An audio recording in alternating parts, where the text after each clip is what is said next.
Hi friends, రేపటి analysis explain చేస్తా ఉన్నాను. 23,235 ఇంచా 22,798 నిఫ్టీ లెవెల్స్ చెప్తా ఉన్నాను. సో ఈ లెవెల్స్లోగానే మార్కెట్ ఉండేదానికి హై ప్రాబబిలిటీ ఉంది. ఐదర్ హై బ్రేక్ అయితే ఇమ్మీడియట్గా బయింగ్ ఆపర్చునిటీ చూసలేదు, సెల్లింగ్ ఆపర్చునిటీ చూస్తామా అనుకోండి. ఈ 22,235 అక్కడ సెల్లింగ్ ఆపర్చునిటీ. 22,800 కింద ఏమైనా అక్కడ ప్రైస్ ఏమైనా 50% కింద ఎక్కువ రిజెక్ట్ అయితే బయింగ్ ఆపర్చునిటీ చూస్తామా అనుకోండాను. సో ఇదే రేంజ్లో ఉంటే మార్కెట్ కన్సాలిడేషన్ అయ్యేదానికి హై ప్రాబబిలిటీ ఉంది. సో ఎందుకు ఇంత పెద్ద రేంజ్ అంటే డైలీ టైం ఫ్రేమ్లో మీరు చూడొచ్చు, కిందించను బాగా రిజెక్ట్ అయింది, పైనుంచను బాగా రిజెక్ట్ అయింది. సో దానికోసమే ఇంత పెద్ద రేంజ్ ఎత్తుకుంటా ఉన్నాను. ఐదర్ నేను ఇక్కడ వస్తే ట్రేడ్ తీసుకుంటాను, అలాగే అప్పర్ సైడ్లో 23,235 దగ్గర వస్తే సెల్లింగ్ ఆపర్చునిటీ చూస్తాను, 22,798 దగ్గర వస్తే బయింగ్ ఆపర్చునిటీ చూస్తాను. ఇంక ఈ మధ్యలో నేను ఏమీ ట్రేడ్ తీసుకునేదానికి వెళ్ళలేదు.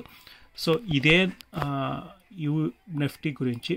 సో బ్యాంక్ నిఫ్టీ లెవెల్ చూస్తే సో 49,787 నుంచి 49,702 అనేది resistance level. రేపటికు same రెసిస్టెన్సే.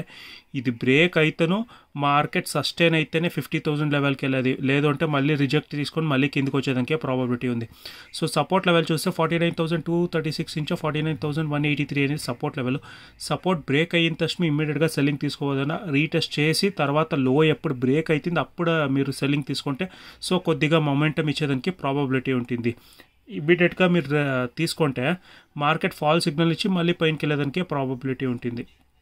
So double confirmation తీసుకొని సెల్లింగ్ ఆపర్చునిటీ చూస్తే బెటర్. ఫిన్ నిఫ్టీ లెవెల్ చూస్తే 23,466 నుంచి 23,440 అనేది రెసిస్టెన్స్ లెవెల్. ఫ్లాట్ అనో కానీ స్లైడ్ గ్యాప్ అప్ అనో కానీ ఇదే రెసిస్టెన్స్ లాగా. సపోర్ట్ ఏమైనా బ్రేక్ అయితే ఇమ్మీడియట్గా సెల్లింగ్ ఆపర్చునిటీ చూడదండా, రీటెస్ట్ చేసి ఎప్పుడు లో బ్రేక్ అవుతుంది అప్పుడు సెల్లింగ్ చేసుకుంటే కొద్దిగా మొమెంటం వచ్చేదానికి ప్రాబబిలిటీ ఉంది. డబల్ కన్ఫర్మేషన్ తీసుకొని సెల్లింగ్ ఆపర్చునిటీ చూడండి. ఎందుకంటే మార్కెట్ మిడిల్లో ఉంది. ఐదర్ స్వింగ్ లో దగ్గర లేదు, స్వింగ్ హై దగ్గర ఉంది. ఈ స్వింగ్లో చూస్తే సో ఇది మిడిల్లో ఉంది. ఐదర్ అప్ సైడ్ అయినా వెయిట్ చేయండి, ఇక్కడ ప్రైస్ యాక్షన్ చూసి సెల్లింగా బయింగ్ అనేసి చూడండి. ఐదర్ లోవర్ సైడ్ అన్న. సో నిఫ్టీలో ఎలా చెప్పుతున్నా సేమ్ అలాగే. సో పైనకి ఏమైనా వెళ్తే సెల్లింగ్ ఆపర్చునిటీ నేను వెతుకుతాం అనుకోండి, కిందికి ఏమైనా మార్కెట్ వస్తే సో ఈ స్వింగ్ దగ్గర బయింగ్ ఆపర్చునిటీ వెతుకుతామా అనుకోండాను. అట్ ప్రజెంట్ ఉండే సినారియోస్ చెప్తా ఉండేది. మార్కెట్ రేపు కన్సాలిడేషన్ అయ్యేదానికి ప్రాబబిలిటీ ఉంది. సో సెన్సెక్స్ లెవెల్ చూస్తే సేమ్ నిఫ్టీలో ఎలాగొచ్చిందో సో సెన్సెక్స్లోనూ అలాగే వచ్చింది. డైలీ టైం ఫ్రేమ్లో మీరు అది ఒకసారి చూపించేస్తాను. డైలీ టైం ఫ్రేమ్లో మీరు చూస్తే ప్రైస్ పైనుంచి రిజెక్ట్ అయింది, కింది నుంచి రిజెక్ట్ అయింది. సో రేపు మార్కెట్ కన్సాలిడేషన్ అయ్యేదనుకు హై ప్రాబబిలిటీ ఉన్నట్లు కనిపిస్తోంది. సో నాకేమైనా 76,764 దగ్గర ఏమైనా వస్తే సెల్లింగ్ ఆపర్చునిటీ ఇక్కడ ఒక అటెంప్ట్ ఇస్తామా అనుకోండాను. లేదు అంటే 75,388 దగ్గర ఏమైనా వస్తే ఇక్కడ ఒక అటెంప్ట్ ఇస్తామా అనుకోండి బయింగ్ ఆపర్చునిటీకి. సో ఈ మధ్యలో నాకు ఏమి ట్రేడింగ్ గురించి నాకు వద్దు, లైక్ నేనేమి ట్రేడ్ తీసుకునేదానికి పోయేలా.